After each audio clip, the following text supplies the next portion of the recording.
Hello mga Inday Duday, mga kabayan, hello. Ayan, dahil nandito na nga po ako sa galing na po ako doon sa mall. Bumili ako ng aking kunting gusto lang ngayon. Ito po, hinihimay ko na yung lulutuin ko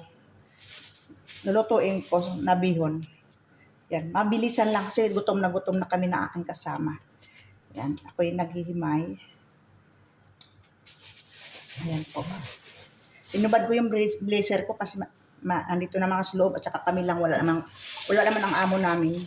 Nasa bakasyon pa sila. Pero yung amo namin lalaki nandito, na pumasok ko sa trabaho, sa office. Kami lang dito. Yan. Luto na ako mga kabayan ng bihon. Ayan. Ayan po. Ito. Mabilisan lang, mabilisang gawa. Ayan. Dito na ako magbibisa.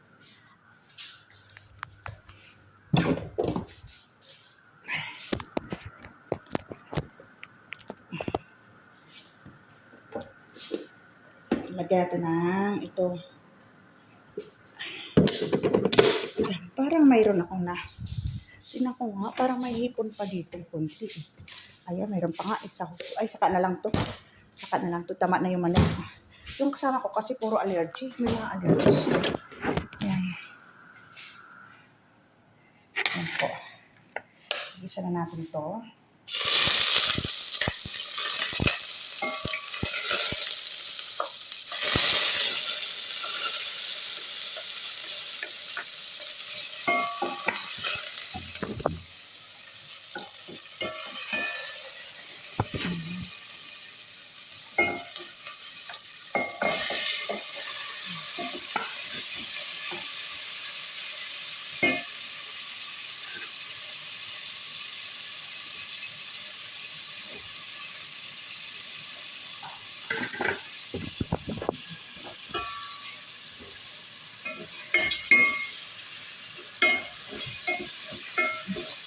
Hindi ko na nilaga yung manok kasi gutom na, diretso gisahan lang, sinap-chap ko na lang. Chap na lang tapos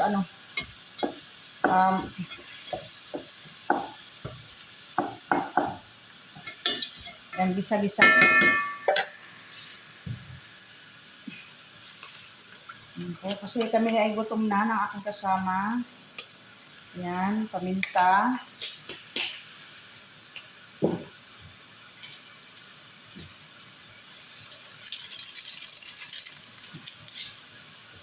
Tapos, lalagyan natin ng tuyo.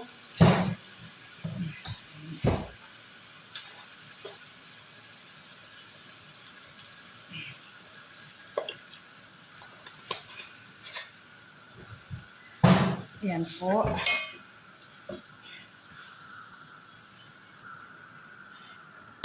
Ayan, lagyan natin ng tubig. Yung katamtaman lang, estimate lang. Ayan.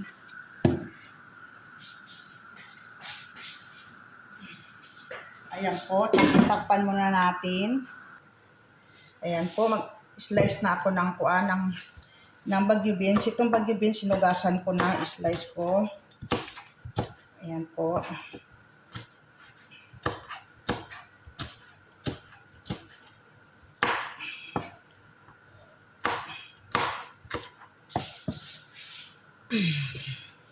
Balatan ko naman itong carrots.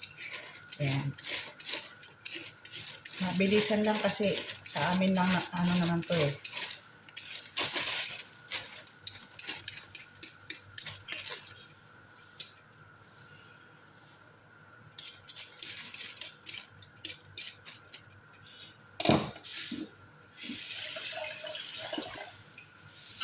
Ayan. Kailangan lahat ng bawat dalaw, yung mga gulay, kailangan po ay hinuhugasan.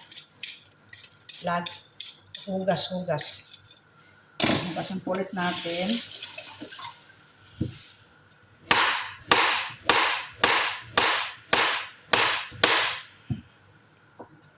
Ayan.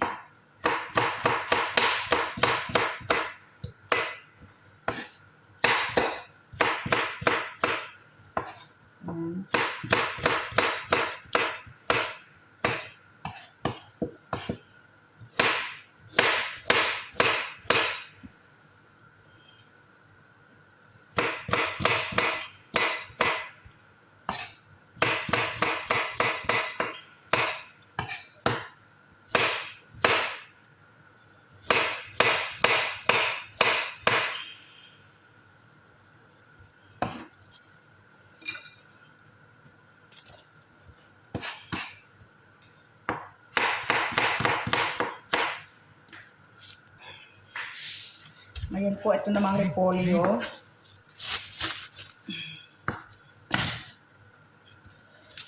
Hiwa tayo ng konting repolyo.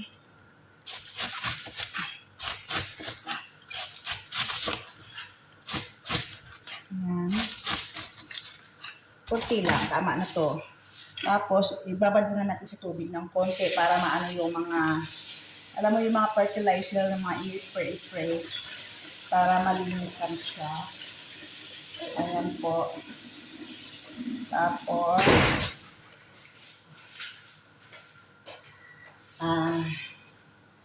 okay.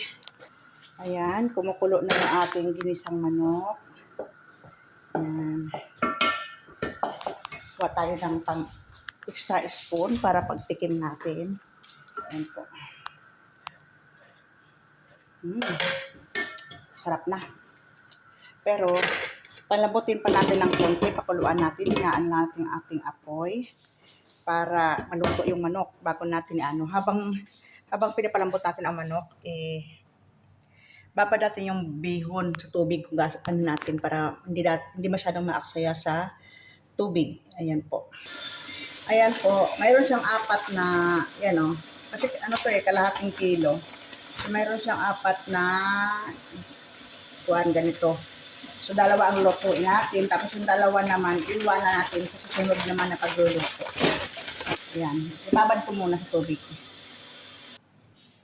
Ayan po. Ay, init nun ah. Ito na kaya.